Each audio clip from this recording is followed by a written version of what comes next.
বিসমিল্লাহির রহমানির রহিম।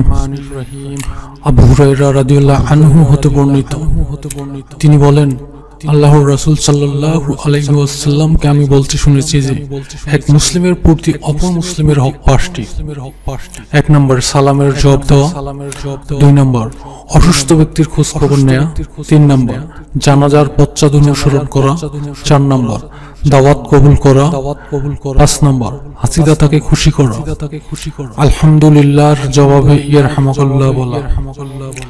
আব্দুর রাজ্জাক রহমতুল্লাহ আমর ইবনু আবু সালামাহ রহমতুল্লাহ এর অনুসরণ করেছেন।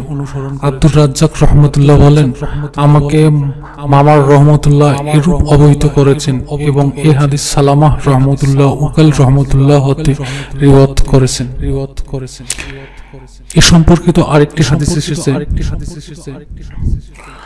বারা ইবনু আজিব রাহমাতুল্লাহ হতে বর্ণিত, তিনি বলেন, নবী সাল্লাল্লাহু আলাইহি ওয়াসাল্লাম আমাদেরকে 7টি আদেশ এবং 7টি কাজ করতে নিষেধ করেছেন। তিনি আমাদেরকে আদেশ করেছেন রোগীর খোঁজ খবর নিতে, জানাজার শরীক হতে, হাসির আলহামদুলিল্লাহের জবাবে ইয়ারহামুকুল্লাহ বলতে, সালামের জবাব দিতে, দাওয়াত দিলে তা কবুল করতে, কসম করলে তা পূর্ণ করতে ও মাজলুমের সাহায্য করতে।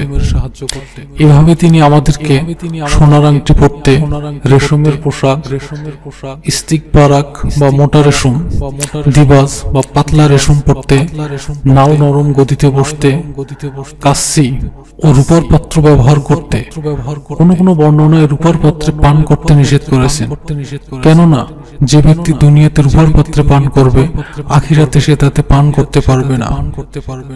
সহিহ বুখারী।